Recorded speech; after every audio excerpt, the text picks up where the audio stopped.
want to talk about like what influenced me, starting out in the gym and training bodybuilding, and what kind of like built like the work ethic that I have today that I'm kind of known for, to like never screw up and always keep training, always keep dieting and stuff like that. And to be honest with you, the first video I ever saw in regards to bodybuilding was in 2006. I was sitting in the fraternity house common room, and I saw a montage video of Jay Cutler.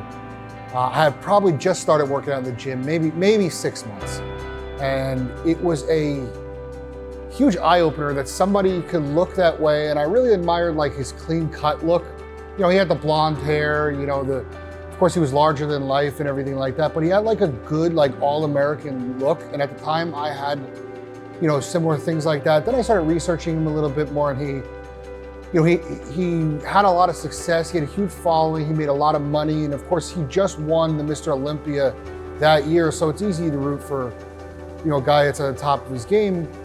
But as the years gone on, I was more influenced by him because of the way that he carried himself. Jay treated every fan like they were important. He didn't big league anybody. He didn't superstar anybody where like he acted like he was too good for them and just kept walking by. Jay was like very much known to sign autographs until like the bleak hours of the night, if that's what the line and the demand was at his show. He didn't rush anybody.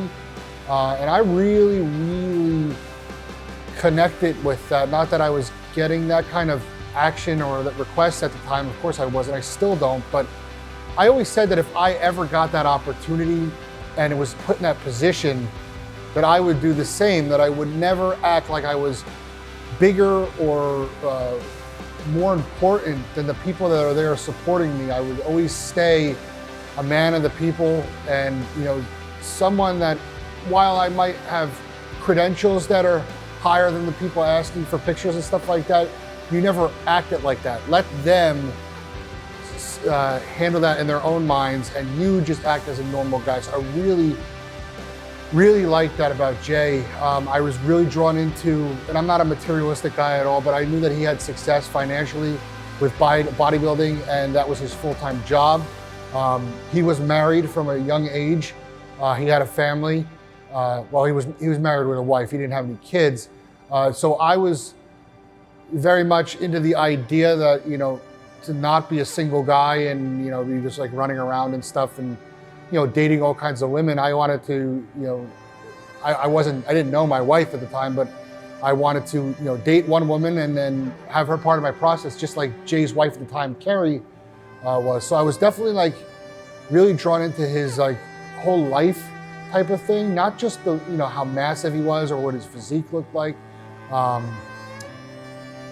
As the years got, Jay lost the Olympia. He was at the lowest of low in 2008 when he really like lost the Olympia badly to Dexter Jackson. He kind of gave up the title and then came back the next year and won, which had never been done before in the IFBB and the Olympia before. And I know what it's like to be at rock bottom. I know what it's like to have been written off or, stuff like that. So I've also known what it's like to believe in myself. So Jay did everything like that tenfold and came back and did something that no one's ever done before. So I was really into that. Some other people that really influenced me along the way, and it's, it's like, they're actually movies. One is about an actual person, but the movie Rudy, it's about a underdog walk-on player from Notre Dame in 1975. And his whole life he was told he was not big enough, not strong enough, not fast enough to do this. Everybody told him that he couldn't do this, but he just believed in himself and he went beyond over the edge to make this happen. He put in the extra work, while everybody was just doing the normal things because he wasn't genetically gifted to play at that level.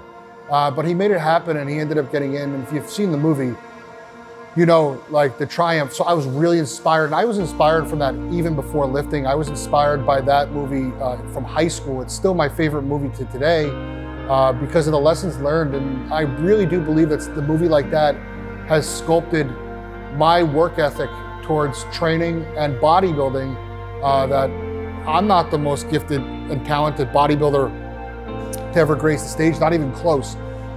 But with extra work and extra belief in yourself, you can be surprised where you'll end up. And last but not least, another movie that really influenced me, the Rocky saga, the Rocky Balboa.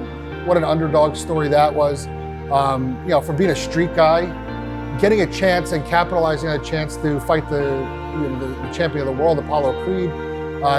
Turning his life into something lucrative like that, losing it, towards a Rocky V, and just like his overall simplicity of life. I'm a family man, and I have a son as well, and at the same time, I'm trying to do something great as well. So there's a lot to learn and a lot to be influenced from the Rocky movies. There's a lot of principles and themes that Stallone put in that movie that character really like portrays, that if you're not a guy who's like the favorite or like a superstar, like right off the bat, you could take a lot from that movie. And that's how I just identified from that sort of thing right from the get-go. So, I can't tell you how many times I've watched those movies or referenced them or even spoken, some of the movie quotes into my real life, so that's kind of how the things that really got me into the sport and just kind of keep me moving. These are the things that I reference, throughout. Is it healthy to idolize? Now, it's a good question.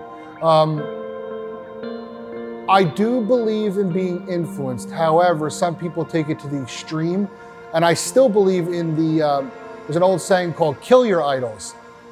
What that means is that well, at least to me, what it means is, eventually, if you're going to do something great, then your idols are going to have to become your rivals.